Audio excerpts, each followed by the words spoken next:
Hi everybody, and welcome to my first video for Tragic Hollywood on the Town, which is my YouTube channel that I've had for a while, but I really don't update it because most of the videos require going out on the field and recording them at the time and then coming back and editing them. And so I thought I would try something different this year so that I could keep the YouTube channel going. I'm going to start trying to profile a star of the week, picking up a star from one of the several that I've done on the page for that week, and then talking about that star.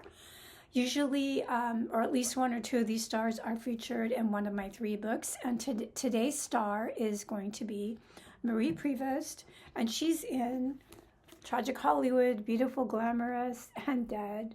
Hold on. This is what her chapter looks like in the book. And she's tragic for a number of reasons.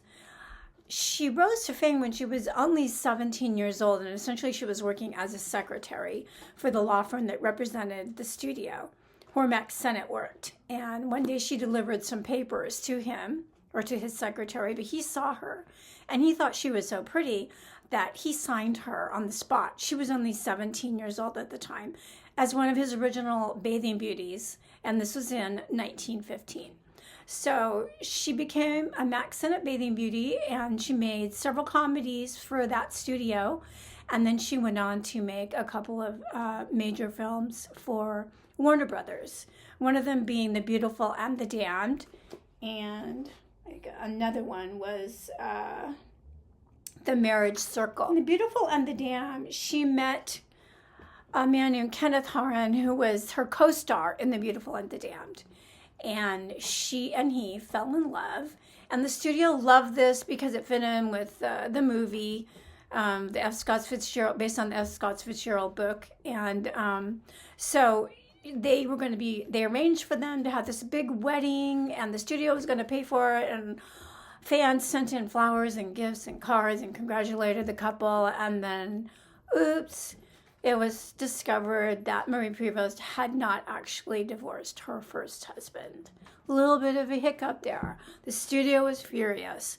She was forced to get the divorce. It took a while. She eventually did marry her co-star, and they lived together in relative bliss for as long as their careers were good. But a couple of things happened to Marie Prevost during her life, shortly around the midpoint of her career, around the 20s.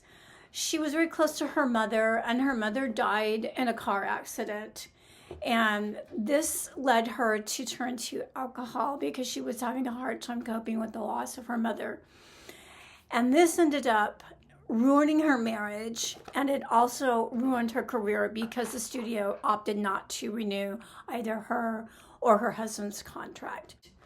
I think she had some bit parts later on, but when talkies came along, her voice supposedly, this is always a story, her voice supposedly didn't make the cut either. It was nasally and yada yada.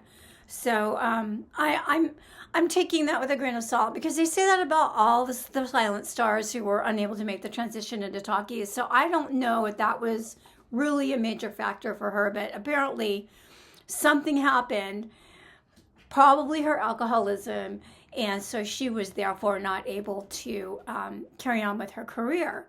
So unfortunately, Marie ended up spiraling. And, she was short on money because she didn't have a career anymore, and she didn't know what else she could do. So she rented a small apartment off of Hollywood Boulevard. I have been to this apartment, and I did another video on Tragic Hollywood locations in which I feature her apartment. It's it's still there. The building is still there. It's Beaux Arts building. It's really pretty. And it has a sister building right across the street.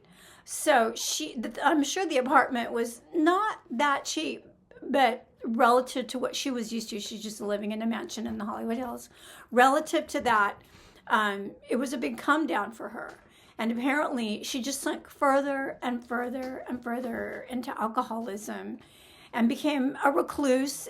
She gained a great deal of weight. At this time, she was still trying to save her movie career. So she gained weight, and then she began to starve herself and live basically off of alcohol and fruit.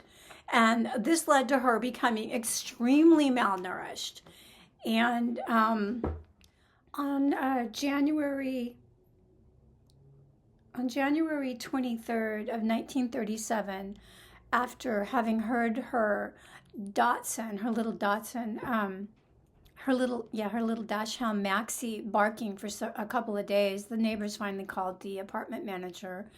And when he broke in, they found Marie face down on her bed. She had been dead for a couple of days, although her death is listed as January 23rd.